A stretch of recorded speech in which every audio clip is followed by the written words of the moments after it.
வறட்சி நிவாரணத்துக்கு கொடுத்துருக்குறாங்க. 226 கோடி ரூபாய் புயல் நிவாரணம் கொடுத்துருக்குறாங்க. நீர்நிலை மேம்பாட்டுக்கு குடிநீர் ஆதாரத்துக்காக 2 கோடி சில்லர் கொடுத்துருக்குறாங்க. இதெல்லாம் அவங்கள்ட்ட எல்லாமே கையில் கொடுத்தாச்சு. இனி இது சம்பந்தமாக இனி மேல் முறையீடு செய்ய வேண்டியது மாநில அரசாங்கத்தை இவங்க வலியுறுத்தணும். வங்கி கடன், நான் நேற்று சொன்ன விஷயத்தை இன்றைக்கி அது ஒரு டைப்பாக திருப்பி போட்டுக்கிறாங்க. மீண்டும் சொல்கிறேன், இந்திய அரசாங்கம் என்று சொல்வது இந்தியா முழுமைக்கு இருக்கக்கூடிய எல்லா மாநிலங்களையும் பொதுவாக நடத்த வேண்டிய ஒரு அரசாங்கம்.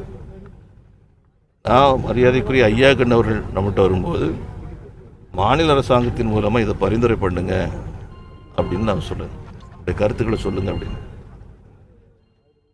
இந்த கடன் ரத்து அப்படின்னு சொல்லும்போது மாநில அரசாங்கம் அதை செய்யட்டும் அப்படின்னு. உத்தரப்பிரதேசத்தில் பாரதிய ஜனதா கட்சியினுடைய அரசாங்கம் அவங்க கடன் ரத்து கேட்குறாங்க, அதை இன்னும் பண்ணலை. மகாராஷ்டிராவில் கேட்குறாங்க, பாரதிய ஜனதா கட்சியுடைய அரசாங்கம் பண்ணலை. பல மாநிலங்கள் இருக்குது. இது ரொம்ப யோசித்து முடிவெடுக்க வேண்டிய ஒரு விஷயம். அரசியல் நடத்துறதுக்காக செய்யக்கூடிய விஷயங்கள் கிடையாது.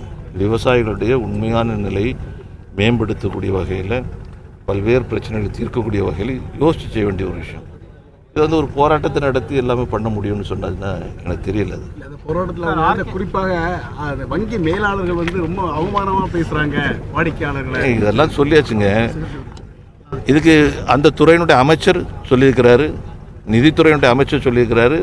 அந்த மாதிரி நிகழ்ந்துன்னு சொன்னதுன்னா பெரிய வர்த்தகத்துக்குரிய விஷயம். இது இப்படி நடக்காத வகையில் நாங்கள் பார்க்குறோம் அப்படின்னு சொல்லியிருக்காங்க. வேற என்ன எதிர்பார்க்குறாங்க? கன்னியாகுமரி மதுரை இரட்டை ரயில் பாதை மத்திய தமிழக அரசு ஒத்துழைப்பு அளிக்குதா? அளிக்கும். ரயில்வே மேனேஜர் அதுக்கு சரியா ஒத்துழைப்பு, தமிழ்நாடு கவர்மெண்ட் ஒத்துழைப்பு அளிக்கல அப்படின்னு சொல்லிட்டு இருக்காரு. அதனால பணிகள் இதில் அதிகம் நம்ம பேசணும்.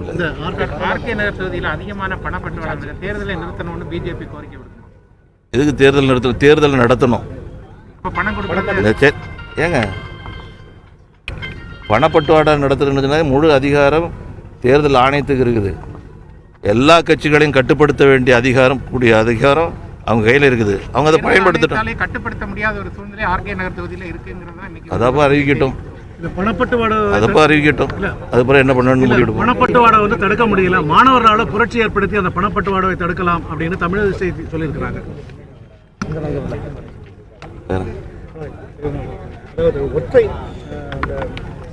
மாணவர்களை இப்ப நீங்க என்ன பண்ண போறீங்க? படிக்கிறத தவிர புரட்சி ஏற்படுத்தி அந்த பணப்பட்டுவாடாவை தடுக்க முடியும் மாணவர்கள். மேலாண்மை வாரியம் மத்திய அரசு நீர்வளத்துறை அமைச்சர் புதிய மசோதாவை மத்திய நீர்வளத்துறை அமைச்சர் புதிய மசோதாவை காவிரி மேலாண்மை வாரியம் அமைக்கிறது பாதிப்பு வரட்டுங்க. நீ ஒரு குறிப்பிட்ட விஷயத்துக்காக செய்யக்கூடிய விஷயம் கிடையாது, ஒட்டுமொத்த நாட்டுக்காக செய்யக்கூடிய, அது நமக்கு நன்மையாக இருக்கக்கூடிய வகையில் நாம பார்க்கணும். அவ்வளவுதான். அனைத்து கட்சியில் நேற்றைக்கு நான் ஏற்கனவே சொன்ன விஷயம்தான். இன்னைக்கு பழையபடியும் திராவிட முன்னேற்ற கழகத்தினுடைய செயல் தலைவர் அவர்கள் நேற்றைக்கு ஒரு இடத்துல பேசியிருக்கிறாங்க. பத்திரிகையாளர் அவங்கள்ட்ட யாரும் கேட்கலன்னு நினைக்கிறேன். அந்த மைல்கல்ல இந்தி எழுத்துக்கள் போடக்கூடியது. இந்த ஆணை பிறப்பித்தது 2004 டிசம்பர் மாதம் 24ஆம் தேதி பிறப்பிக்கப்பட்டது. அன்று தமிழகத்திலே இருந்த ஆட்சி திராவிட முன்னேற்ற கழகம். இந்த ஆணையை பிறப்பித்த அமைச்சர் திராவிட முன்னேற்ற கழக காங்கிரஸ் கூட்டணியில் மத்தியில் இருந்த அரசாங்கம், அதனுடைய அமைச்சர் மரியாதைக்குரிய அண்ணன் TR பாலு அவர்கள். நான் கேட்டிருந்தது அப்படின்னு சொன்னால், முதல்ல TR பாலு அவர்களை கட்சியிலிருந்து டிஸ்மிஸ் பண்ணுங்க. உங்கள் வேலை முடிஞ்சிட்டு நீங்கள் நினைக்கக்கூடாது.